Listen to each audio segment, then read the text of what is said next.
सेवा एवं सुशासन अर्थात जनसेवा और सुशासनर मंत्र द्वारा परिचालित होई प्रधानमंत्री नरेंद्र मोदी नेतृत्व में सरकार परिवर्तन एवं प्रगति आनिबा निरंतर उद्यम करि आसुछंती। आमर स्वतंत्र धारावाहिक सेवा पर्व आसंतु जानिबा मोदी सरकार प्रतिरक्षा उत्कर्षता किभली भारतर प्रतिरक्षा नवसृजन आज विश्वस्तरीय हो पारिछि एवं भारत आमदानी बदल में प्रतिरक्षा अस्त्रशस्त्र रप्तानीकारी देश भाव परिगणित होइछि। नरेंद्र मोदी सरकार गत 11 वर्ष मध्य प्रतिरक्षा क्षेत्र में नवसृजन उपर स्वतंत्र ध्यान देइछंती। प्रतिरक्षा उत्कर्षता 2018 आरंभ करा जायथिबा आईडेक्स उद्यम देश में प्रतिरक्षा क्षेत्र में एक इकोसिस्टम सृष्टि करने सहित नवसृजन को प्रोत्साहित करिछि। प्रतिरक्षा प्रजुक्तिविद्या विकास को उत्साहित करने लगी गवेषणा एवं विकास प्रतिष्ठान, शिक्षानुष्ठान, शिल्प, स्टार्टअप गुड़ी को सरकार सुजोग प्रदान करिछंती।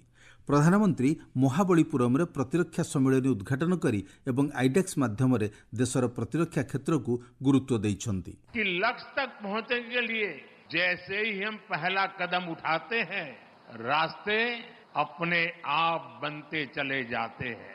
भारत में डिफेंस मैन्युफैक्चरिंग इकोसिस्टम नई ऊंचाइयां छू रहा है। 10 साल पहले अगर हमने ठोस कदम नहीं उठाए होते तो आज इस मंजिल पर पहुंचना असंभव ही था।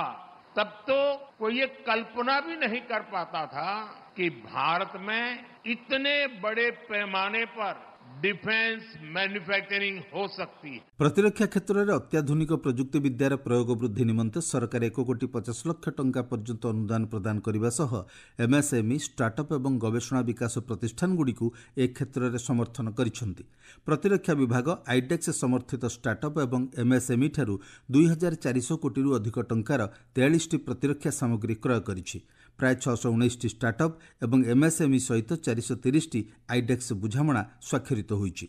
गत किछु वर्ष मध्य देशर प्रतिरक्षा क्षेत्र में एक दृढ़ व्यवस्था सृष्टि करने लगी केंद्र सरकार आत्मनिर्भर भारत में प्रतिरक्षा को आत्मनिर्भरशील करने लगी उद्यम जारी रखिछंती।